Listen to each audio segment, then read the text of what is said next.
Bonjour, c'est Sidonie. Bienvenue et merci d'écouter L'humain derrière l'étiquette. J'espère qu'il vous inspirera à aller à la rencontre de l'autre et de vous-même.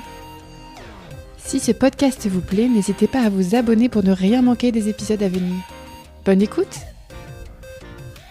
Bonjour tout le monde, bienvenue pour ce nouvel épisode de L'humain derrière l'étiquette. Aujourd'hui, je suis avec Pascal. Bonjour Pascal. Bonjour Sidonie. Alors Pascal, est-ce que tu peux te présenter en quelques mots, si tu veux bien nous dire qui tu es, en quelques mots? Alors, moi je suis pharmacien. Je suis pharmacien depuis maintenant plus de 40 ans. Pas plus de 40 ans, 40 ans exactement d'ailleurs. Je suis pharmacien, donc j'ai été 10 ans collaborateur et en fait depuis 30 ans je suis installé, pharmacien installé. Donc dans un village limitrophe à Caen, village qui a à la fois des caractéristiques de village tout en étant une banlieue. C'est volontaire ? Ça a été pas uniquement volontaire. Il s'avère que en fait, les officines sont des entreprises et que pour pouvoir acquérir cette entreprise, il faut parfois un certain budget, avancer un certain budget. Il s'avère que moi, je n'étais pas d'une famille argentée et qu'il m'a fallu trouver une officine pour laquelle, en fait, ce qui était de l'apport m'était accessible. Et cette officine avait une particularité, elle était très vieillotte et en plus, il y avait en fait possibilité d'une création. Parce qu'il faut savoir que les officines pharmacie, en fait, ne peuvent pas s'installer n'importe où. Il faut un certain nombre d'habitants pour pouvoir installer une officine et ce village dans lequel je me suis installé était susceptible d'avoir l'installation d'une autre officine. C'est quoi qui t'a donné envie de... Parce que tu disais que par exemple tu avais été collaborateur et que tu t'es mis finalement tout seul, entre guillemets. Qu'est-ce qui t'a donné envie de faire ce changement ?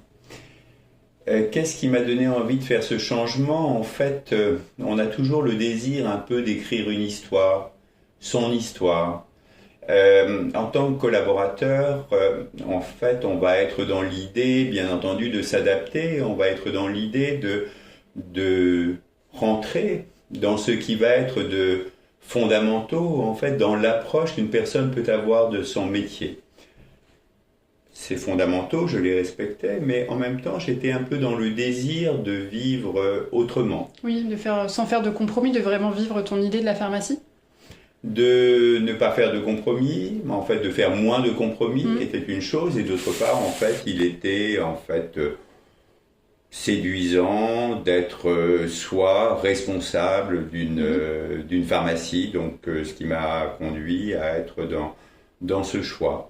Et il était en même temps un choix qui était un peu présent chez tout étudiant et chez tout jeune pharmacien qu'un jour d'être à son propre compte. Et justement, comment tu définirais déjà la pharmacie et qu'est-ce qui t'a attiré dans ce métier ?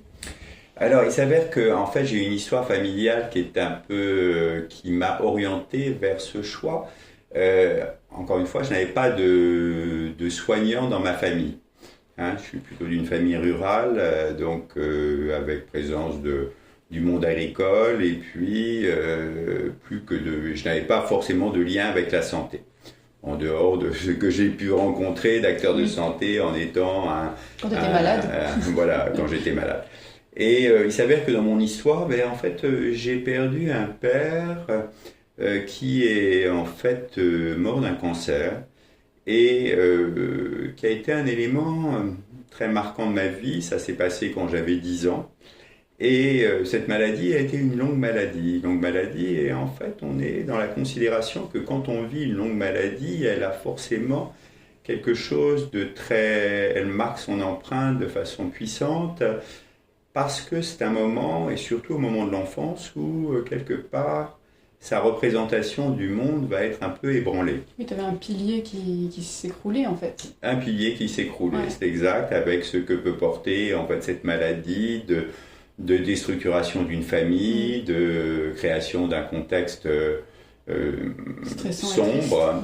Et alors donc en fait, j'ai le souvenir donc d'une part de la présence du médecin. Là nous étions dans les années c'était exactement en 1973 d'ailleurs, mais d'un médecin qui en fait était disponible et aussi d'un pharmacien qui était disponible. Et il s'avère donc que quand j'ai poursuivi ce parcours, de collégien puis de lycéen, quelque part la santé m'attirait par rapport à ce vécu que j'avais eu. Tu veux dire disponible, c'est-à-dire ils se rendaient disponibles? Ils se rendaient disponibles. Ok. Ouais. Et donc ce parcours en fait que j'ai mené ensuite au collège, au lycée, en fait m'a orienté un peu vers la santé. En fait, il y avait une problématique chez moi, c'est que en fait la vue du sang m'était compliquée. Ah, alors oui. donc quand je voyais en fait des blessés, alors je ne sais pas ce qui dans mon histoire avait pu générer en fait ce ressenti, mais j'étais vagal et je me sentais pas très bien. Donc je me disais que le lien direct avec le patient ne serait pas pour moi possible. Donc j'avais trouvé en fait cette alternative qui était en fait la pharmacie. Cette activité paramédicale, hein, ça veut dire qu'elle n'est pas médicale dans le sens où elle ne va pas être en lien direct avec le patient, mais en fait cette activité paramédicale qui était celle de pharmacien. Et étant entendu que ce pharmacien, quand j'évoquais cette histoire personnelle, en fait, s'était rendu disponible, il venait à la maison quand ma mère avait des situations un peu aiguës et qu'il fallait être dans l'urgence, il a toujours été très présent et donc j'avais une gratitude pour ce monsieur. Et en fait, du coup, donc tu as décidé de faire des études de pharmacie. Comment tu te définirais donc à cette époque-là, comment tu voyais le métier de pharmacien et comment tu le vois aujourd'hui? Il est évident qu'en 40 ans de temps, on a beaucoup évolué. Et en fait...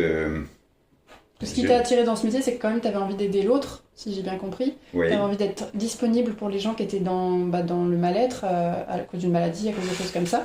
Donc tu t'es dirigé vers ce domaine-là, qui est quand même très large. Oui. Donc déjà peut-être tu peux nous parler un petit peu de ça, comment ça s'est passé même au niveau des études, de tes découvertes de la pharmacie, du monde de la pharmacie, parce que tu disais aussi que c'est une entreprise, c'est qu'on n'y pense pas toujours, on se dit pharmacie paramédicale, on pense pas aussi que c'est être homme d'affaires aussi. Une entreprise, c'est ça. Exact. En fait, au cours de ces années-là, j'étais pas trop dans l'idée d'être concret par rapport à ce que j'allais faire de ce cursus. Dans le sens où, en fait, j'étais dans la réflexion, en fait, du lien avec la santé. Mais, en fait, les études de pharmacie, en fait, sont des études qui offrent une largeur de débouchés importante. Et que en fait je m'étais pensé plus dans la recherche dans un premier temps. Et par exemple la recherche pour des nouveaux médicaments, des choses comme ça. En fait ce que j'avais choisi en fait c'était de faire un DEA en toxicologie industrielle. Ça veut dire que c'était un DEA qui en fait avait pour objet de mettre en relation en fait des facteurs de risque du monde du travail avec le développement de pathologies. Donc j'ai fait le DEA, c'est une année qu'on fait après ses études de pharmacie. Et il s'avère que en fait j'avais aussi rencontré ma compagne qui est maintenant mon épouse et en fait nous étions tous les deux dans la même réflexion et il s'avère que ce qui lui avait été proposé suite à ce DEA de thèse de doctorat était plus intéressant que moi ce qui m'était proposé. Donc voilà, j'ai fait le choix de l'accompagner. Moi, ma proposition était à Lille, elle c'était à Lyon. Et en fait, il n'était pas possible en fait d'être entre les deux sites. Donc nous sommes allés à Lyon. Et en fait, elle a fait sa thèse de doctorat. Et là, moi, j'ai commencé mon travail d'assistant. Mais en fait, pendant mes études, compte tenu du contexte familial et du contexte financier, j'avais déjà beaucoup travaillé. Ok. Bien. Et donc, du coup, là, tu faisais tes premiers pas, entre guillemets, dans le monde de la pharmacie. Quels souvenirs tu en as de cette période? J'ai des bons souvenirs et des mauvais souvenirs. J'ai des bons souvenirs parce que le lien avec le patient était un lien qui, pour moi, se passait bien. Et j'ai des mauvais souvenirs parce que je me rends compte que j'étais pas forcément toujours adaptable et que parfois ça a généré des rencontres qui n'ont pas été forcément très positives. Tu veux dire avec le client ou dans le travail dans ton équipe? Avec notamment le pharmacien titulaire. D'accord. C'était plus de cet ordre. Enfin, donc j'ai en fait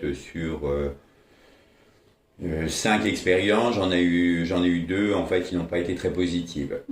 Mais en fait, je ne vais pas être dans l'idée d'identifier la personne qui en fait était mon responsable comme étant responsable en fait de ce qui a été cette situation. Je vais plus moi m'identifier comme étant la personne qui était témoignée peut-être d'un manque d'adaptabilité et en fait certainement d'un manque de maturité. Ça c'est même pas certainement, c'est de façon certaine un manque de maturité. Et voilà, peut-être une relation aussi me concernant avec l'autorité qui était une relation qui n'était pas facile. Et ça t'a peut-être aussi poussé du coup à te mettre tout seul à un moment donné? Voilà, ça m'a poussé en fait, même si en fait les dernières expériences que j'ai eues en tant que collaborateur ont été des très bonnes expériences, oui, ça m'a invité aussi à être dans une réflexion. Bon, il s'avère que en fait chronologiquement, mon épouse en fait avait un poste de maître de conférence qui lui était proposé à l'université de Caen, puisque moi je ne suis pas originaire de cette région, je suis originaire d'une région très proche, mais de la région diepoise, du Pays de Caux, de la Seine-Maritime. Mes études ont été faites à Rouen. Et après donc mon DEA à Metz et à Lille, et ensuite nous avons vécu donc 4 ans à Lyon, et nous sommes revenus sur Rouen parce que mes 2 aînés jumeaux étaient nés. Et que en fait dans ce type de situation on a tendance et on est souvent dans l'idée de se rapprocher de sa famille. Et puis après cette opportunité qui a été proposée à mon épouse que d'avoir en fait ce poste de maître de conférence en fait à la faculté de Caen. Ok, donc c'est ça qui t'a influencé à arriver par ici. D'où l'intérêt que j'ai eu à être dans le fait d'explorer ce qui était de ce monde pharmaceutique et des opportunités qui pouvaient exister pour moi en tant que pharmacien souhaitant s'installer. Je vais te poser d'autres questions sur la pharmacie, mais moi ce que j'ai envie de te poser comme question là tout de suite, c'est donc moi j'ai eu l'occasion d'aller dans ta pharmacie, de voir comment tu recevais justement les clients. La particularité, de mon point de vue, la particularité de ta pharmacie, c'est que justement vous prenez le temps avec chaque client. Enfin, je veux dire, c'est quand même assez rare.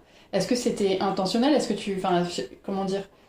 En quoi ta pharmacie te représente? Qu'est-ce que tu as voulu mettre en place dans cette pharmacie qui te correspond vraiment? Parce que j'ai l'impression que tu t'intéresses quand même beaucoup à l'humain. Tu parlais des relations avec... Il y a eu beaucoup de remises en question par rapport à ton rapport à l'humain dans ce que tu dis. Oui, c'est vrai. En fait, il y a 2 choses qui ont été des facteurs de motivation. Il y a la premier argument a été en fait que j'aimais beaucoup en fait la dimension théorique et experte. C'est-à-dire la pharmacologie qui est en fait la science qui a pour but de déterminer ce qui est l'action du médicament dans le corps, en fait était une matière qui m'a toujours intéressé et en fait en même temps j'ai été au cours de mes premières années, en fait les 2 premières années pharmacie qui était plutôt composée de matières généralistes, pas forcément toujours passionnantes et qui m'ont pas forcément passionné. À partir de la 3e année, là j'explorais des domaines, en fait des matières qui étaient beaucoup plus appliquées théoriques, mais appliquées au monde de la santé. Concret quoi. Donc la pharmacognosie, l'étude des plantes et des propriétés des plantes m'a beaucoup intéressé. La biochimie, en fait, qui est l'étude des marqueurs biologiques qui peuvent être, et des mécanismes de fonctionnement biochimique, ça veut dire moléculaires qui peuvent exister à l'intérieur du corps humain. La pharmacologie, donc comme je l'évoquais. Et en fait, toutes ces matières m'ont beaucoup intéressé. Et en fait, voilà, donc j'étais pas un étudiant, en fait, j'étais un étudiant plutôt travailleur. Et donc j'ai pas été un étudiant qui a considéré que ces études étaient une opportunité pour accéder à une fonction et que en fait ces études une fois terminées n'existaient plus. J'ai toujours été dans la conviction que ce qui avait été de ma formation en fait allait se poursuivre en fait dans cette vie professionnelle. Ça te passionnait en fait? Ça me passionnait. La dimension technique me passionnait. Pour ce qui est de la dimension humaine, en fait, c'était la pharmacie. En fait, elle fait partie en fait du monde de la santé. En fait, cette pharmacie, elle a à la fois en fait des éléments qui vont la protéger. Il y a un monopole. Le médicament fait partie est un monopole, le monopole du pharmacien.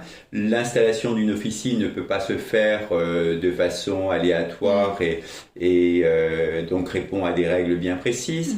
Et en fait, ce qui impose des devoirs. Le devoir, c'est en fait une organisation donc de l'officine avec des pharmaciens, des préparateurs en pharmacie qui en fait sont bac+2 ou bac+3. Et donc une équipe qui se doit d'avoir une expertise. Et en fait, l'idée pour moi, c'est que en fait, il m'était important d'honorer ce qui était de règles. C'est-à-dire, je me disais, mais si on existe, c'est parce que, en fait, quelque part, les règles qui nous sont fixées de mode de fonctionnement sont des règles que l'on doit honorer. Pardon. Et après, en fait, à partir du moment où, en fait, on est dans cette réflexion-là, on va être dans la rencontre avec l'autre. Et cette rencontre avec l'autre, elle évolue au fil du temps. Et en fait, elle évolue dans le sens où on va, au fur et à mesure du temps, s'incarner en tant que personne qui va écouter l'autre et qui va écouter ce qu'il en est de ses besoins par rapport à sa santé et par rapport à l'acte pharmaceutique qui a pour but de donner au patient les éléments qui vont faire qu'il va être au mieux avec son traitement et lui donner la conviction qu'il a une pertinence à suivre ce traitement.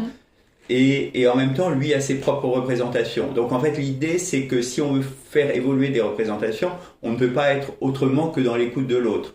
Et autrement que dans le fait de se dégager soi de cette relation en étant celui qui écoute et en étant celui qui peut apporter une expertise de sorte que la personne puisse s'approprier en fait ce qu'il en est de cette approche médicamenteuse de sa santé.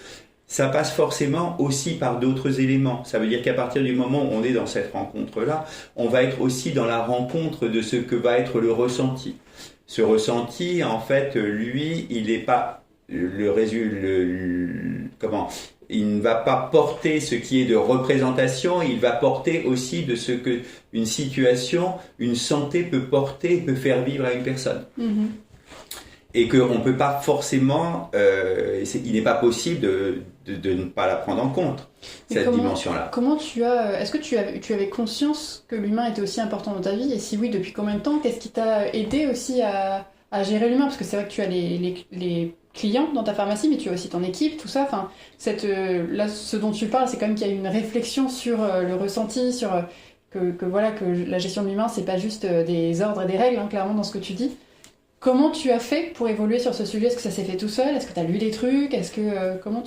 Alors déjà, une démarche personnelle, qui a été une démarche personnelle, c'est-à-dire que moi, je me suis questionné par rapport à mon propre récit de vie. Et donc, cette démarche personnelle s'est accompagnée, en fait, de la rencontre avec des professionnels, psychologues notamment. Et cette démarche personnelle, en fait, elle a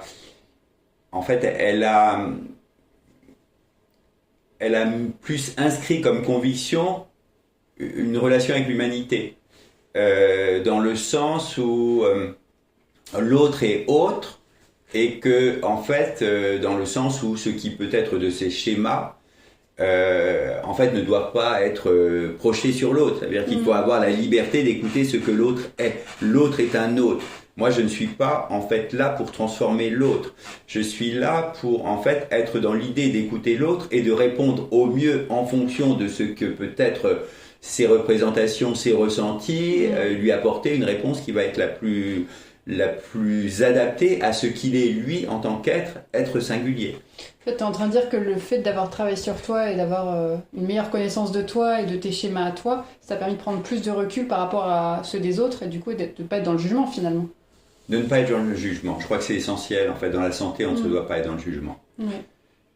Et du coup, comment est-ce que parce que c'est vrai que la question que j'avais posée, alors je sais plus à combien de temps, parce que je t'ai posé plein de questions entre deux, mais comment tu définirais, si tu devais la donner une définition du monde de la pharmacie? Comment tu pourrais quelqu'un qui imagine, il y a un extraterrestre qui arrive devant toi qui dit c'est quoi la pharmacie? La pharmacie, c'est en fait la chaîne de santé, elle est composée d'un certain nombre de professionnels. Et en fait, ces professionnels, ils vont être des référents dans la considération de leur expertise propre, des référents autour du patient. Donc l'idée, c'est que en fait, autour de ce patient, en incluant ce patient en fait dans cet ensemble, on soit en fait au mieux pour faire évoluer une situation qui est celle de ce patient. Et moi, ce qui est de mon domaine, ça a trait à ce qui est du traitement. Voilà, ce qui a trait au traitement, ce qui a trait aussi à ce qui peut être de difficulté pour le patient de s'orienter en fait dans le monde de la santé, ce qui a trait au fait de réfléchir à ce que peut être la complémentarité, ce qui a trait au fait de réfléchir à ce que peuvent être les intersections elles-mêmes entre ces différents intervenants de santé, en étant dans la conviction que ces intersections ne sont pas en fait inutiles, dans le sens où de toute façon la santé, elle nécessite dans le fait de la regarder une certaine forme d'expertise, et que de toute façon le patient est confronté en fait à la transmission d'informations qui pour lui sont parfois difficilement accessibles parce qu'il n'a pas en fait cette formation qui lui permet de lui être accessible. Donc l'idée pour moi, c'est d'être aussi dans le fait de contribuer à mon niveau, donc sur le médicament certes, mais parfois aussi d'élargir sur d'autres situations, rendre cette situation audible dans la compréhension que on peut avoir de cette situation. Et voilà, donc essentiellement, la réflexion que l'on a par rapport à l'équipe, c'est en fait,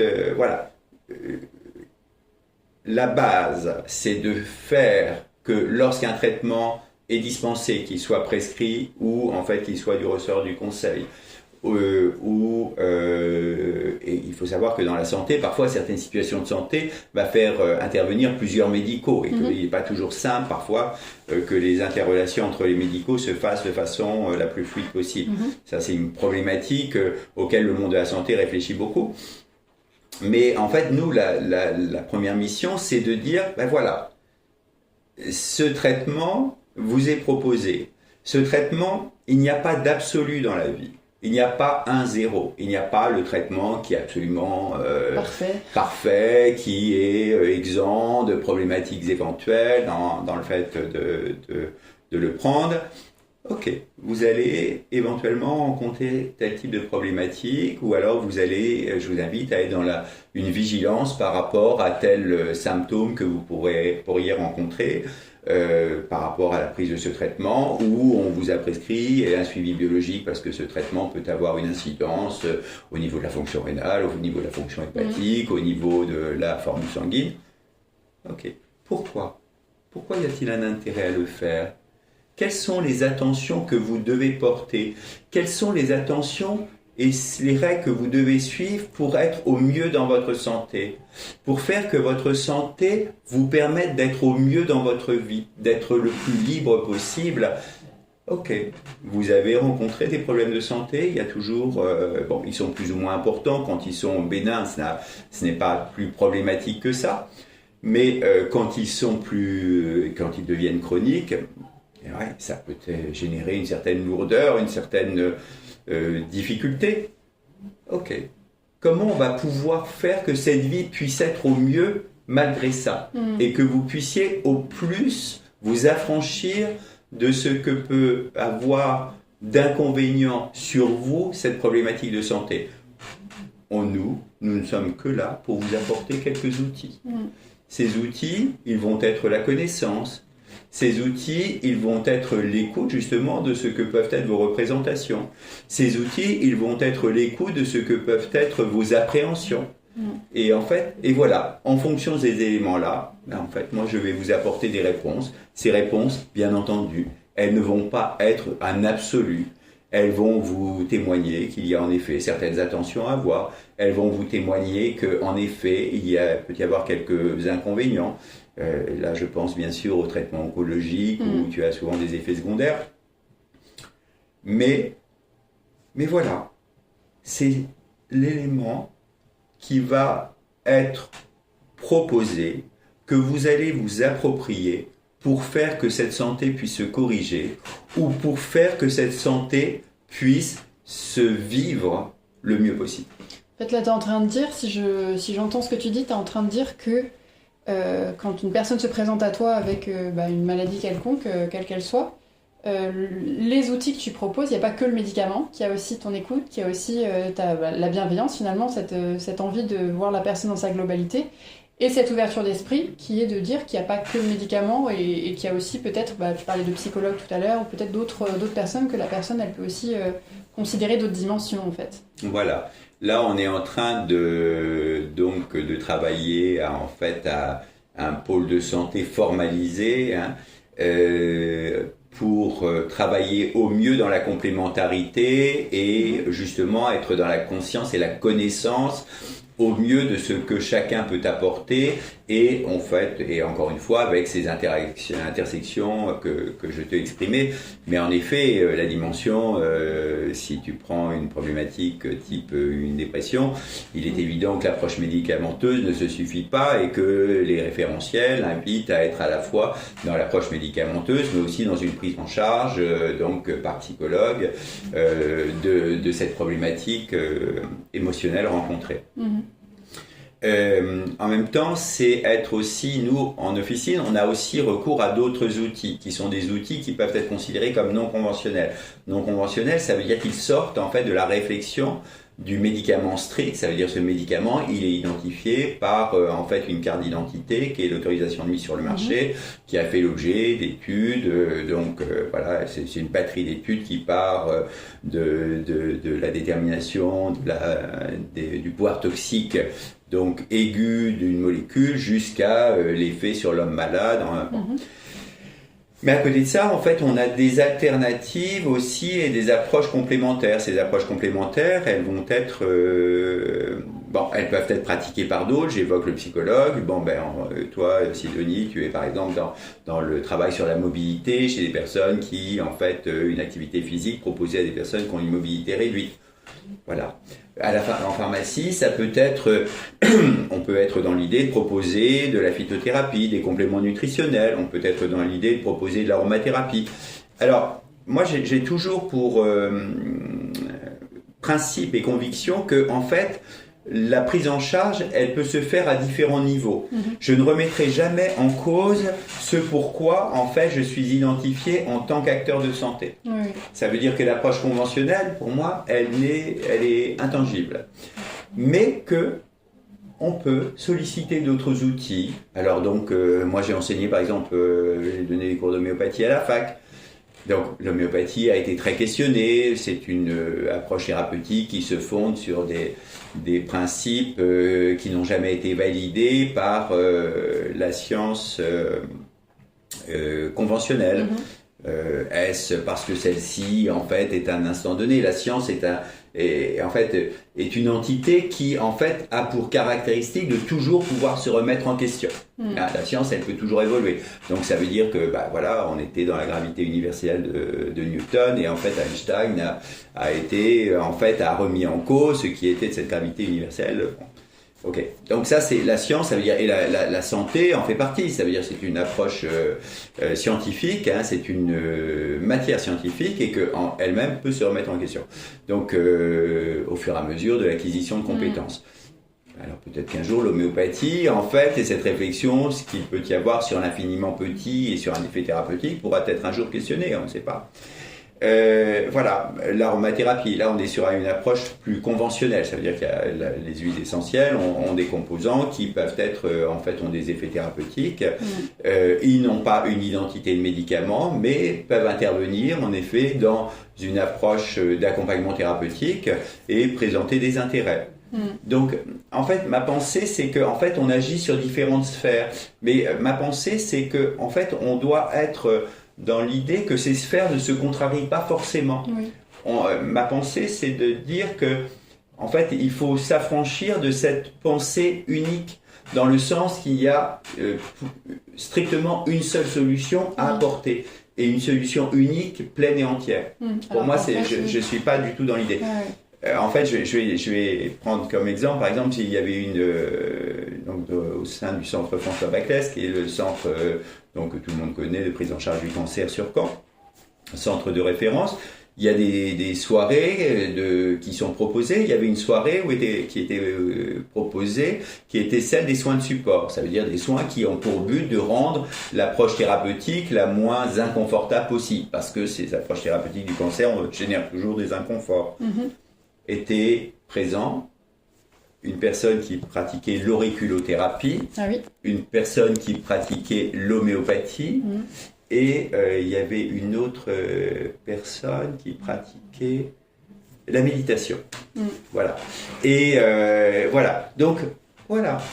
On est dans l'observation et on est dans la considération que d'autres items, et même ces centres de référence qui appliquent des protocoles qui sont validés au mieux par des études multicentriques, c'est-à-dire de façon très, très large, avec les communications qui peuvent se faire entre les pays et les études qui peuvent y être faites, et on arrive à des référentiels qui sont à peu près communs à tous les pays.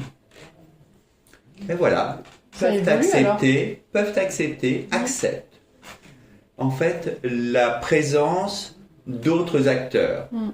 Et en fait, la réflexion de ces oncologues a été de dire, ok, nous, on veut juste être sûr que ça ne contrarie pas notre approche.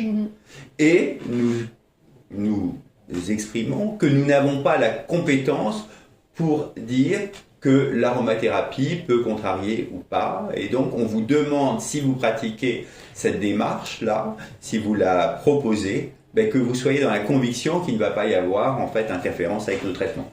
Donc voilà, donc je suis très attentif à ça. C'est hyper positif ce que tu es en train de dire, parce que là tu es en train de nous montrer qu'en fait ça évolue et qu'il y a quand même une ouverture dans le monde justement qui peut paraître parfois un peu rigide de la médecine, de la pharmacie. Il y a quand même cette ouverture de s'ouvrir. Par exemple, tu parlais de méditation, d'auriculothérapie. Oui, auriculothérapie. Moi je trouve ça hyper encourageant en fait de voir que ça commence à être plus zen, quoi, la relation entre ces différents domaines.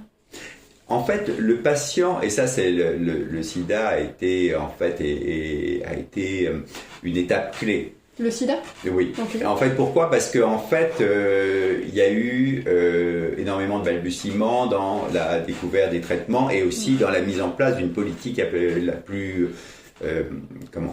optimale par rapport à la prise en charge de cette maladie.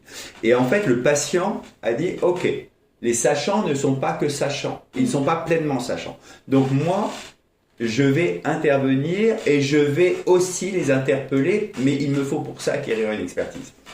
Ce que je veux dire là, c'est que cette posture a généré une évolution de l'approche de l'acteur de santé par rapport au patient. Et que ma génération, en fait, a été la génération qui a vu cette évolution. Ça veut dire que le sachant n'est plus seulement l'acteur de santé. Ce que tu veux dire que au moment du sida, c'est...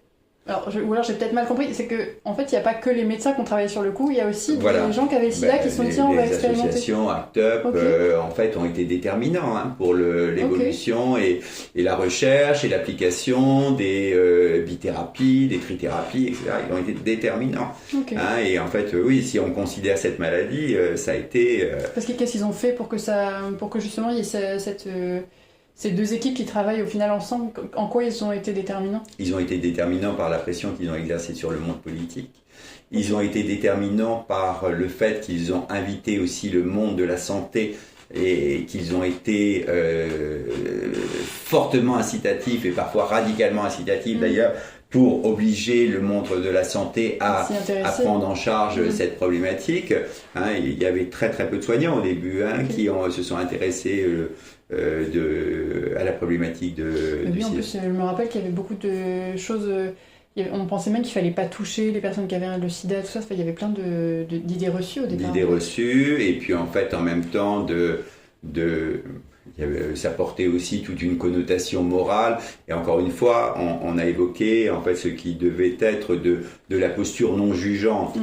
Mais il y avait des connotations morales qui faisaient que certains soignants, en fait, pouvaient être dans dans le refus. Et en fait, clairement, office aussi ce qui a été de la recherche. En fait, les acteurs de santé, je pense à Rosenbaum, qui a été en fait un des premiers qui s'est intéressé en fait au sida en tant que médecin. Après, il y a eu bien sûr François Siroussi avec je cherche le nom, qui a été prix Nobel. J'ai vraiment envie de t'aider, mais je peux pas. Oui, là, je suis désolé, mais enfin, bon, la France a été celle qui a identifié en fait l'HIV. Et en fait, il s'avère que en fait, il y a eu tout un jeu politique qui a fait que la découverte, avant d'être publiée, a attendu que les États-Unis. Enfin, bon, c'est un jeu d'hégémonie dans la recherche.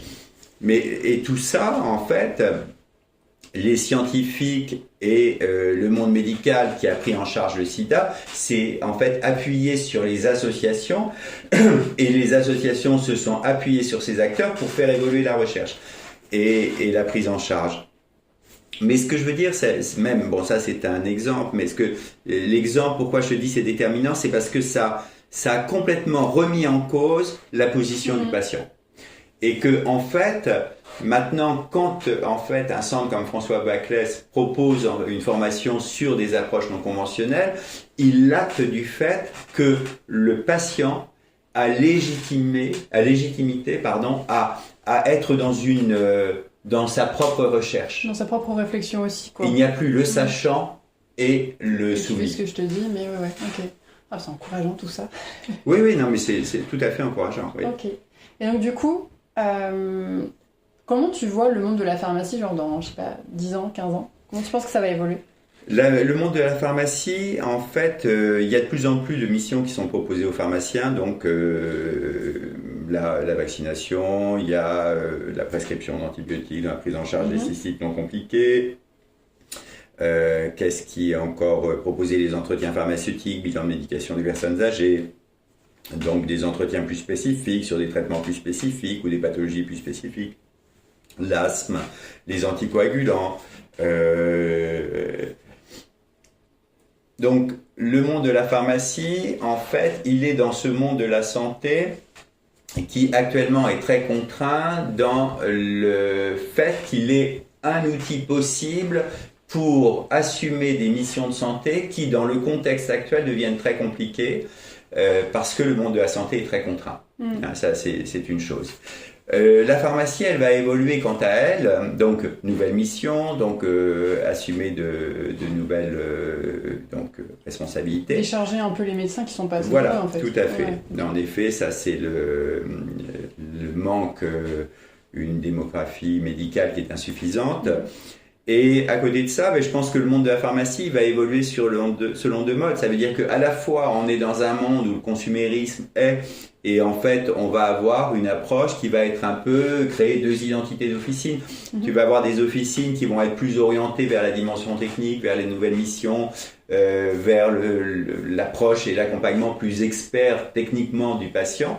Et tu as d'autres officines qui vont plus s'orienter vers une forme de dispensation-distribution qui va plus répondre en fait à une attente consumériste. Cette attente consumériste, en fait, généralement, elle est témoignée par des personnes qui sont pas peu confrontées à des problématiques de santé et qui, en fait, n'ont pas forcément vont être plus dans l'idée de rechercher en fait un soulagement instantané, une largesse dans l'offre,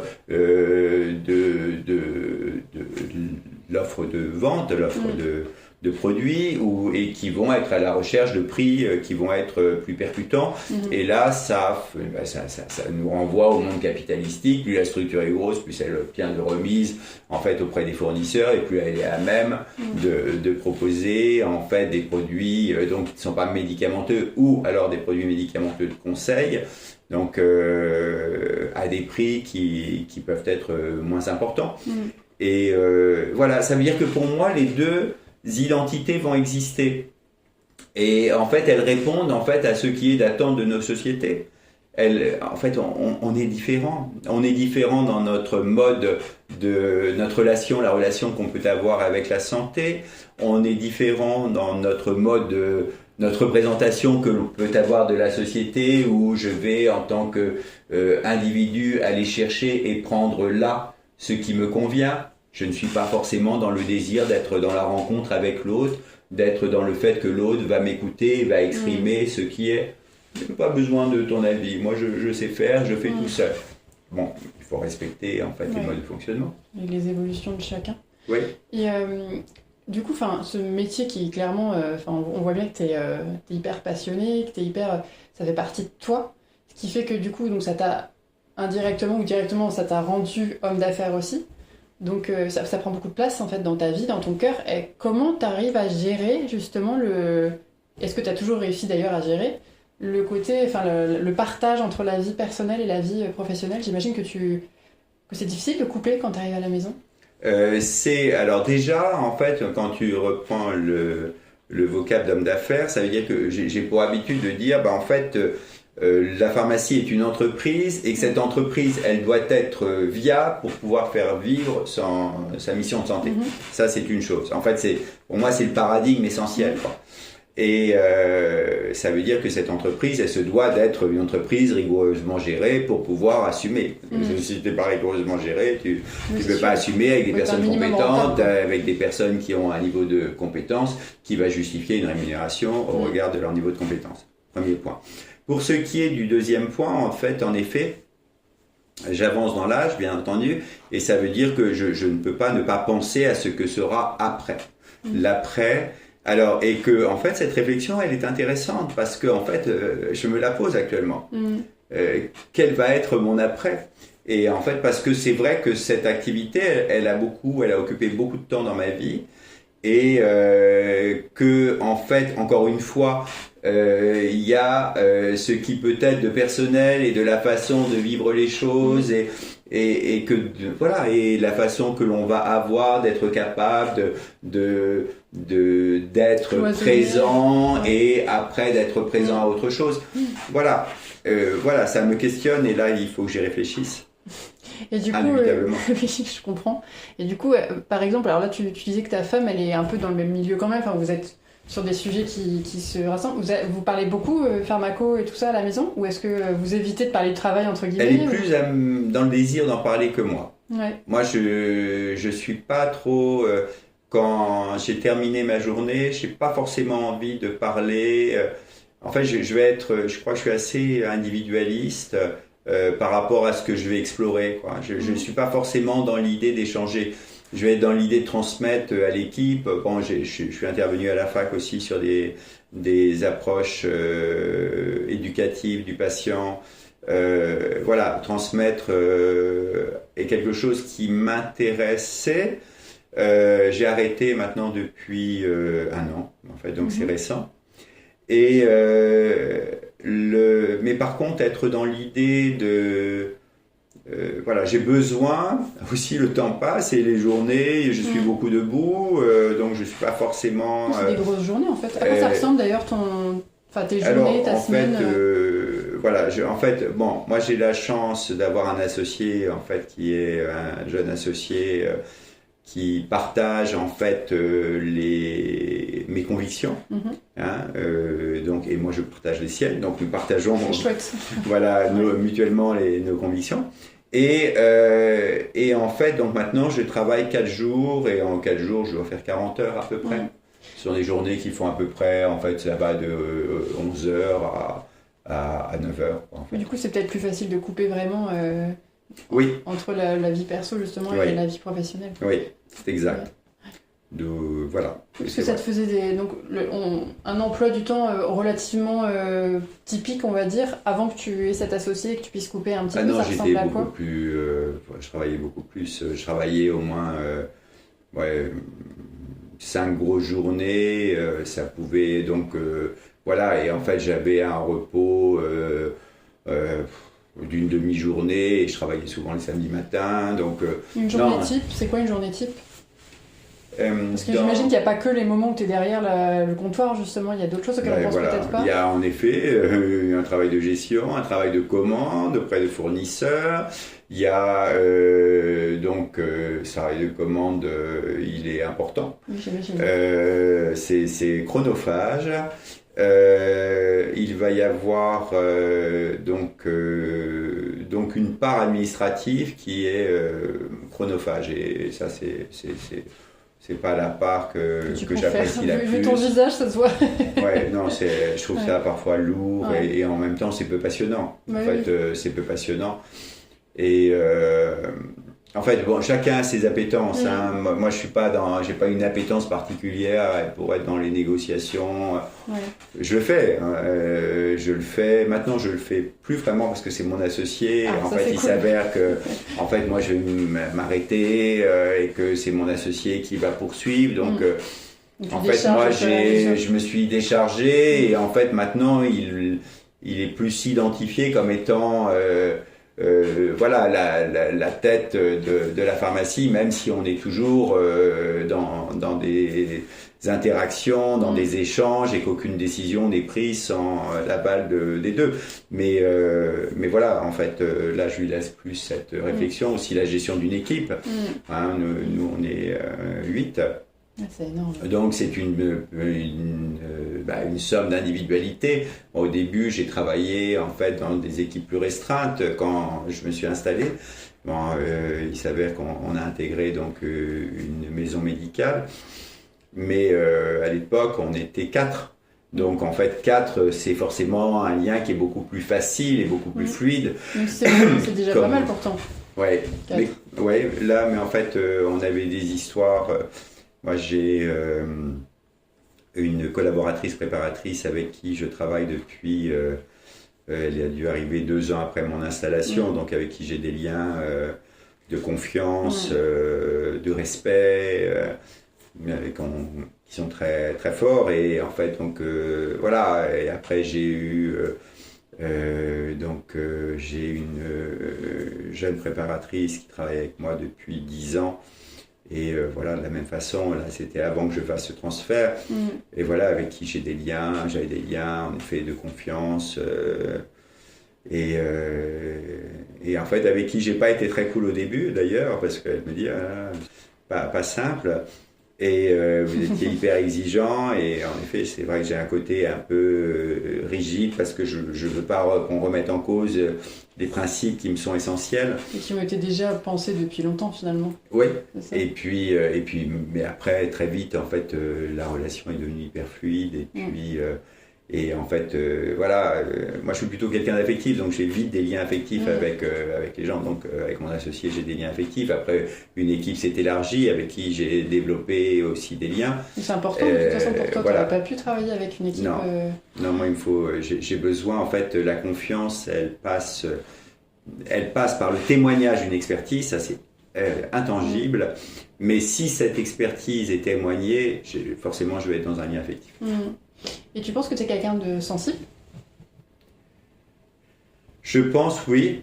Je pense que sensible dans le sens où je vais être touché par l'autre et sensible par le fait que l'autre, l'humanité de l'autre me touche, oui. Tu penses que c'est quelque chose qui t'a toujours aidé, ou est-ce que c'est récent que tu conscientises que c'est quelque chose qui est important pour toi, etc. Je pense que ça m'a toujours aidé. Ouais, en quoi ça t'a aidé dans ta vie ? Dans la considération de l'autre comme étant un autre, et dans le fait qu'il soit un autre m'a enrichi. Cette espèce de l'écoute, l'empathie, tout ça. L'autre apprend, l'autre nous apprend, l'autre nous apprend. Et ça, j'en suis convaincu. Et voilà, et ça, c'est quelque chose. Voilà, je pense que dans ce monde où on a parfois un regard, hélas, un peu négatif, où on va se refermer dans son petit précaré. Mais je trouve que c'est dommage. Enfin, moi, je ne suis pas du tout dans cette pensée-là. Je pense au contraire que l'autre nous enrichit. Oui, je suis complètement d'accord. Et du coup, donc, on en était, je te demandais tout à l'heure comment tu voyais la pharmacie dans 10 ans. Et toi, du coup, la retraite, je ne sais pas si c'est prévu pour quand, mais du coup, est-ce que tu as un rêve ? Si tu imagines dans un monde idéal, tu aimerais être où dans 10 ans ? Dans 10 ans, je ne serai plus dans une officine, mais j'aurai toujours des liens. Je me suis posé la question et je me questionne encore, est-ce que je serai dans l'idée de travailler encore un jour par semaine quand je me retirerai. Où je serai dans 10 ans. Où tu seras, ce que tu feras, est-ce que, je sais pas, est-ce que tu vas voyager, qu'est-ce que tu veux faire en fait? Marcher, parce que j'adore randonner. Lire, parce que j'adore lire, mais ça je le fais déjà beaucoup. Je crois que j'aimerais en fait être dans... de me retrouver dans, tu vois, être par exemple par rapport à la lecture, de faire partie de groupes où on va échanger par rapport à des livres. Et en fait, le livre, en fait, il est un support aux idées, à la pensée, mais il est aussi un support à l'émotion. Et voilà, et ça m'intéresse. Voilà, ça m'intéresserait d'être dans des échanges de cet ordre. Est-ce qu'il y a des livres qui, dans ta vie, ont, entre guillemets, changé ta vie? Genre, est-ce qu'il y a 2 ou 3 livres, peut-être un livre, je sais pas, où tu penses que vraiment soit ça a changé ta vie, soit ça t'a vraiment apporté des réponses de dingue, un livre que tu pourrais conseiller, peut-être, tu vois? Ou plusieurs. Hein. Des livres que je peux en fait conseiller ou plusieurs, il y a, moi voilà, la passion c'est une lecture, donc la lecture est une passion, pardon. Et la lecture est une passion. Il y a, en fait, j'ai du mal à te répondre. En fait, souvent c'est quand je suis dans la discussion et quand on parle de thématiques que va émerger pour moi un livre qui va me sembler hyper important. Le livre, il y a Primo Levi qui est un livre qui m'a forcément marqué, et si c'est un homme, qui m'a beaucoup marqué, mais en fait en même temps c'est l'approche très sombre de l'humanité, mais et en même temps ça m'a bouleversé parce que en fait ça montre à quel point l'humanité en fait la perversité peut en fait inscrire l'individu dans une situation qui va faire de lui aussi un coupable alors qu'en fait il n'est qu'une victime, et ça m'a vraiment bouleversé. Mais il y a voilà, il y a plein de livres. Ça c'est quelque chose d'étonnant, mais je ne retiens pas le titre des livres. Ça veut dire que quand je prends un livre, on me dit mais t'as lu ça, attends, il faut que je regarde, alors je vais regarder le livre et je vais ok oui ça c'est ok ça. Donc il y a plein de j'ai adoré, tiens aussi, alors là je crois que c'est Le Chant du Monde de Jean Giono j'avais trouvé ça absolument magnifique, de sensualité, de relation avec la nature. Alors c'est peut-être même pas Le Chant du Monde le titre. Je regarde. Et en fait c'est quelque chose qui j'avais trouvé qu'il y avait énormément de cette espèce de sensualité avec la nature. Il y avait et dans la même veine, il y avait Le Chercheur d'or de Leclésio qui est aussi là c'est parce que je suis dans la sensualité, où la relation avec la nature, avec là ça se passe sur l'île Maurice, voilà, la relation avec la mer, avec le corps qui en fait est voilà, ce lien avec la mer. Alors encore des choses, tu vois, là je fais des associations, j'ai été bouleversé, je crois que c'est Jean-François Sarano. Encore une fois, je suis tu pas... Tu retiens pas les titres, mais tu retiens bien les noms des auteurs quand même. Oui, mais Sarano, là c'était pas un éditeur, c'était une émission sur qui s'appelle La Voix nue sur France Culture. Et en fait, la rencontre de ce monsieur avec un cachalot, qui a été un point essentiel de sa relation au monde, dans le sens où en fait, voilà, un cachalot, en fait l'histoire c'est que le cachalot en fait est rentré en interaction avec lui, voilà, et 18 ans après, il a retrouvé ce même cachalot qu'il identifiait très bien. Il a fait partie de l'équipe, ma génération connaît bien Cousteau. Ouais, je connais aussi un petit peu. Ouais. Et en fait, il faisait partie de l'équipe de Cousteau, d'un Calypso. Donc c'est un océanographe, excuse-moi. Et en fait, 18 ans après, il retrouve ce cachalot. Et ce cachalot va en fait adopter des postures qui ne lui sont pas naturelles. Il va se mettre en position verticale et il va tourner autour de cet homme. Et en fait, il dit une chose qui m'a bouleversé.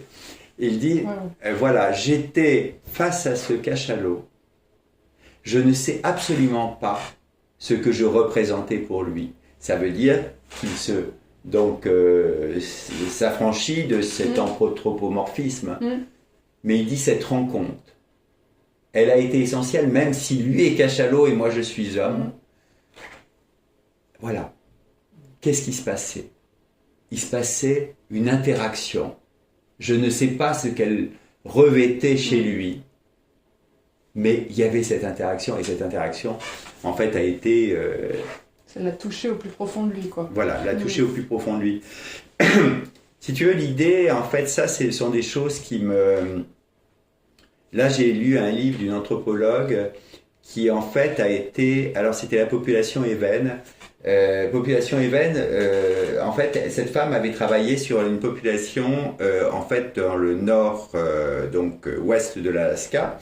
Et donc, tu as le détroit de Bering, et après, tu as le continent asiatique avec la Russie. Et en fait, elle a travaillé avec cette population évène qui lui avait dit, mais voilà, si en fait, donc là-bas, il y a beaucoup de pétrole, etc. Et si l'industrie, en fait, et l'économie, en fait, venait à ne plus être, nous savons ce que nous serons. Parce qu'ils étaient des chasseurs, indépendants, voilà, et puis nomades dans ce monde-là. Et en fait, il s'avère que ce contexte économique, elle a pu le rencontrer dans une partie, donc est, le nord-est de la Russie, dans le Kamtchatka. Et cette population évène s'est trouvée, en fait, la chute de l'Empire soviétique, en fait, a provoqué un bouleversement dans l'économie. Et là, en fait, cette zone-là était complètement, en déclin économique et industriel.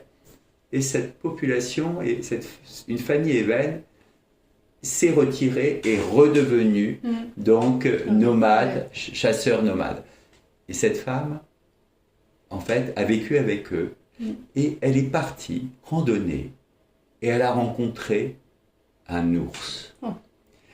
Cette femme est l'une des rares personnes à avoir survécu à cette rencontre avec l'ours parce que l'ours, là, elle a été défigurée, etc.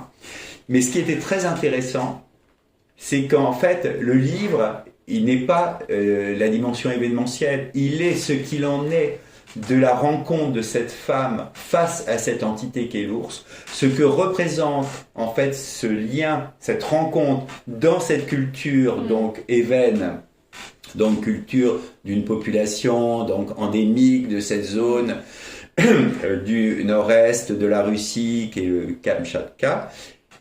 Et après, ce qui va être aussi de la représentation qui va être quand elle va revenir en France. Et en fait, de cette espèce de sentiment d'incomplétude qu'elle peut avoir à s'identifier dans chacune des représentations. C'est passionnant. Et dans chacun des livres que tu cites, il y a quand même la présence de la nature, d'une manière ou d'une autre. Ça a l'air d'être important pour toi, la nature. C'est quoi ton lien, toi, à la nature ? Mon lien à la nature, en fait, il est... j'aime randonner parce que en fait... pour moi, il me ramène à des choses qui s'affranchissent du temps, qui ont quelque chose d'éternel. Hélas, notre monde nous inquiète à cet égard. Hein. Mais si tu veux, cette nature, elle est une entité. Et en fait, je pense que, en fait, pour moi, je suis convaincu qu'il n'y a pas d'autre solution pour réfléchir notre monde et le penser dans son évolution que d'être dans ce lien-là, que d'être ce qui est de cette présence-là, de cette entité. Et d'ailleurs, tu marches lentement, d'ailleurs, tu m'avais dit, je crois. Et ça c'est lié en fait au fait que physiquement je suis pas forcément quelqu'un de très performant. Et, je pensais que c'était un choix aussi, tu vois, parce que dans ce que tu dis, non, quand je fais des randos avec les gens avec qui je marche, en fait qui sont d'excellents marcheurs, souvent ils m'attendent un peu plus. Parce que la lenteur dans la nature, ça peut être aussi. Oui, non là je vais pas être. En fait, je vais être plus dans l'instant. En fait, je vais être plus dans l'instant. Je vais essayer, je n'y arrive pas toujours, mais je vais essayer d'être dans le fait de marcher et d'être dans l'instant. Dans l'instant, ok, un papillon. Ok, là passer ce raidillon-là, mais compliqué. Mais je ne vais pas me questionner sur la longueur de ce raidillon. Je vais être strictement dans le fait de monter. Enfin, tu vois, je vais réfléchir comme ça, je vais essayer de réfléchir comme ça. Et je vais essayer de réfléchir au fait d'être dans l'instant. De pas trop réfléchir finalement. Et non, de pas trop réfléchir, c'est tout à fait juste. Et en fait, si tu veux, je pense que c'est quelque chose qui est hyper important pour être dans le respect du monde. Parce qu'en fait, je pense pas qu'on puisse être dans le respect de l'humanité si on n'est pas dans le respect du monde. Ouais, tu vois, je pense pas. Il faut connaître la nature pour pouvoir s'associer avec elle, pour faire quelque chose de. Voilà, je suis pas du tout dans le fait d'être. Voilà, si en fait il y a une philosophie qui m'intéresse plus particulièrement, ça va être. J'ai une philosophie plus animiste d'être dans. Parce que en fait, je pense que le vivant, en fait, c'est un tout. Et en même temps, je peux pas. Je pense qu'il est hyper important que nous on conscientise le fait que ce vivant est un tout. Et en fait, il y a deux choses. En fait, il y a à la fois la dimension de la conscientisation et à la fois la dimension de cette espèce de conviction qui va s'ancrer en nous. Et je peux pas dire que je sois parvenu, mais je crois que ça c'est un but de ma vie. En tout cas, c'est très spirituel. Tu es en train de dire qu'on est un tout avec la nature et que peut-être que tout n'est pas justement physique, en fait. Il y a autre chose que tout ce qui est physique et...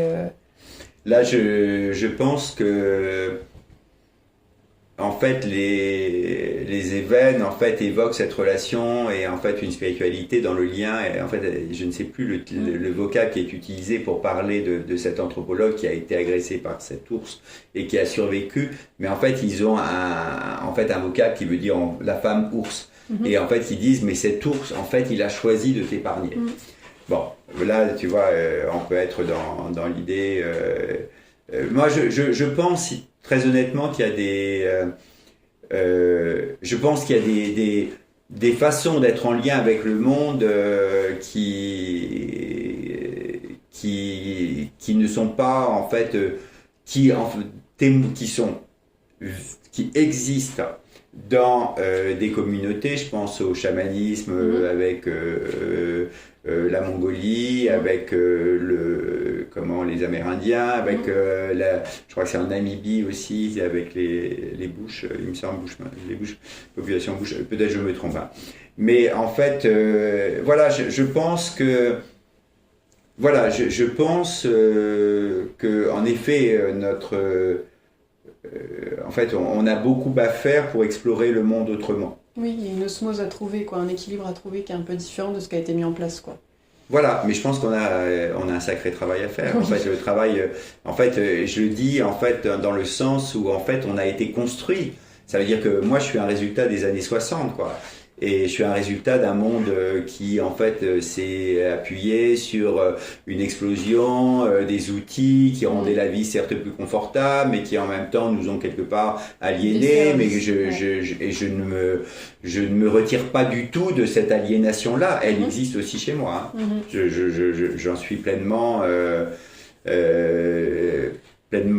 j'en suis conscient, mais je pense honnêtement que c'est... là j'ai envie, en fait, je tente d'être actif par rapport à ça, dans le sens où je pense que là n'est pas la voie.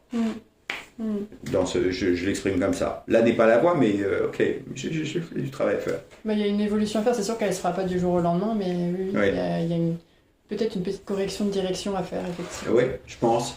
Bon, en tout cas, je trouve que tu as beaucoup de choses à dire qui sont intéressantes. Tu parles, je te l'avais dit, moi, ce qui m'avait marqué chez toi aussi, c'est que tu parles de manière très littéraire. J'ai l'impression de lire un livre quand je t'écoute. Du coup, ma question arrive, est-ce qu'un jour tu écriras un livre ? T'aimerais bien ? Déjà, en fait, écrire, il y a une chose qui m'est absolument, pour lequel j'ai une admiration, c'est en fait le livre qui va être dans le mot juste. le livre qui va s'affranchir. Alors, en fait, c'est pas tout à fait juste parce que parfois, en fait, le style littéraire a pour moi, je vais générer chez moi, en fait, beaucoup de plaisir à être dans la lecture. Mais tu vois, je suis en fait dans cette espèce de fascination, d'admiration pour en fait le mot. Tu vois, ce mot, c'est celui-là qui convient. Pas plus, pas moins, il est ce mot-là. Et là, c'est une tâche... Alors, je pense que tu le fais naturellement sans t'en rendre compte parce que tu as des mots de vocabulaire hyper précis. Genre moi, j'utilise toujours le mot truc, machin, chose. Toi, je l'entends pas du tout dans ta manière de t'exprimer, tu vois. Moi, personnellement, si t'écris un livre, je pense que je le lirais. Ah, tu es gentil, mais je te remercie beaucoup. Je serais curieuse de savoir ce que tu aurais envie d'y raconter. Si tu devais écrire un livre, ce serait sur quoi ? Ce serait une histoire, ce serait de la philosophie. Alors déjà, il faut s'exonérer du soi. Et je pense que ça, c'est une chose. Tu vois, alors là, j'ai un truc, peut-être que je ne vais pas le faire, mais il y a un film qui m'a énormément plu, j'ai vu récemment, qui s'appelle Drive My Car, et qui est un film japonais. Okay. Et en fait, l'histoire, en fait, c'est une relation amoureuse qui, hélas, va s'accompagner de la perte d'un des deux personnages du couple. Ouais. Et en fait, cette histoire existait aussi par le fait que ce couple répétait une pièce de théâtre parce que l'homme était metteur en scène de théâtre, qui était Oncle Vania de Tchekhov. Et en fait, alors ça se passe, pourquoi Drive My Car ? Parce qu'en fait, ils se déplacent avec une voiture qui est une Saab rouge des années 80, qui est un véhicule absolument magnifique, qui n'a rien d'un véhicule japonais. Je dis pas que les voitures japonaises sont nulles, c'est pour ça que je le dis, mais en fait, ils parlent. Et ils sont des personnages de cette pièce. Il s'avère que la relation amoureuse est une relation qui n'est pas si simple. Il y a de l'adultère. Comment peut-on être dans l'amour malgré l'adultère ? Et une personne meurt. C'est la femme. Et en fait, cet homme décide de mettre en scène à nouveau cette pièce. Et là, elle va être jouée dans différentes langues. Le coréen, le japonais, l'anglais. Il y a même une femme qui est sourde-muette et qui parle le langage des signes. Et en fait, ils vont lire cette pièce et les différents acteurs sont dans l'idée de partir et d'exprimer le texte avec un ton, qui est le ton. Et le metteur en scène, vous lisez simplement. Et on sent la colère en fait des acteurs parce qu'ils se disent « mais moi j'ai envie d'incarner autrement ». Et j'ai trouvé ça fabuleux. Ça m'a beaucoup touché parce que je me suis dit, je ne comprenais pas. Et je me suis dit, mais si, faire que les mots ne soient plus en fait un obstacle, mais soit les mots, on les a lus et relus et relus et relus. Ils sont une évidence et maintenant je peux être dans le jeu. C'est-à-dire qu'en fait, que les mots, qu'il n'y ait pas le filtre du non-verbal et qu'on commence par comprendre vraiment la profondeur du mot avant de mettre du non-verbal avec, en fait. Et être dans le fait de s'approprier ces mots, simplement les mots. Ouais. Simplement les mots. Être strictement dans les mots.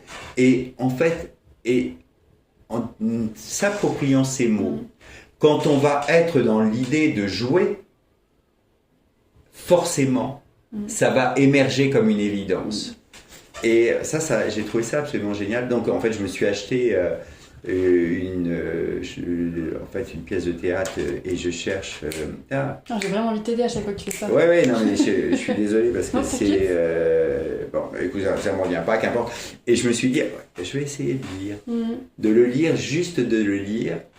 De lire ce texte, de le lire. Et maintenant, quand je suis dans la lecture... Ok, tu sais, parfois on lit et on va vite. Et là, je me suis dit non, ok, essaye de lire plus doucement. Essaye de lire. Essaye d'apprécier chaque mot. D'apprécier le mot. Le choix du mot. Le choix du mot. Et donc, il y avait des livres, en fait, qui déjà m'avaient fortement marqué par le fait que il était une évidence pour moi que le mot était le mot juste et celui qui devait être. Et maintenant, je suis aussi dans l'idée de dire, mais peut-être que ces textes qui, en fait, me semblent plus dilués, mais en fait, peut-être soient un peu plus attentifs aux mots. Et toi, tu es sensible aux mots, d'une manière générale ? Oui. Les mots, c'est quelque chose qui te touche ? Oui. Ouais, c'est ce que je me dis, parce que du coup, tout à l'heure, tu disais que du coup, tu as fait beaucoup de développement personnel pour prendre du recul par rapport à ce que disait l'autre. Ça n'a pas dû être simple, du coup. Quand on est très sensible aux mots, les gens ne sont pas tous dans cette précision des mots.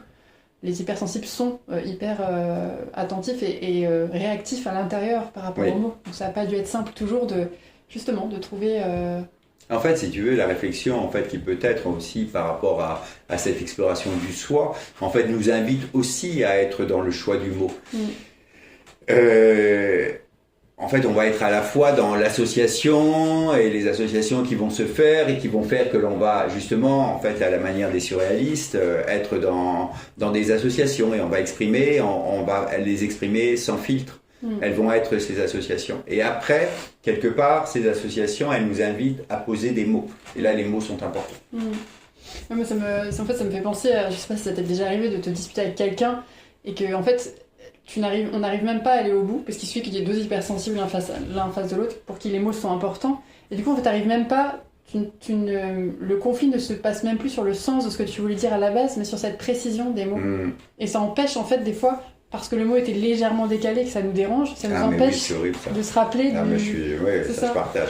Mais ça, Oui, ça c'est pour moi très, très confrontant, parce que là, ça génère chez moi beaucoup de difficultés quand je suis dans l'expression, quand je suis dans une situation qui peut porter une dimension un peu conflictuelle, ou pas un peu, même conflictuelle, mais en fait, et après je me dis, qu'est-ce que j'ai dit ? C'est pas du tout ce que je voulais dire, c'est pas le mot juste. C'est important et c'est ça. Ah oui, c'est important pour moi. La sensibilité au mot, en tout cas, tu me diras quand tu sortiras ton livre. Tu es gentil, mais... J'attends avec impatience. En tout cas, je te remercie d'avoir répondu à toutes mes questions. Est-ce que tu veux ajouter quelque chose ? Peut-être un conseil au monde ?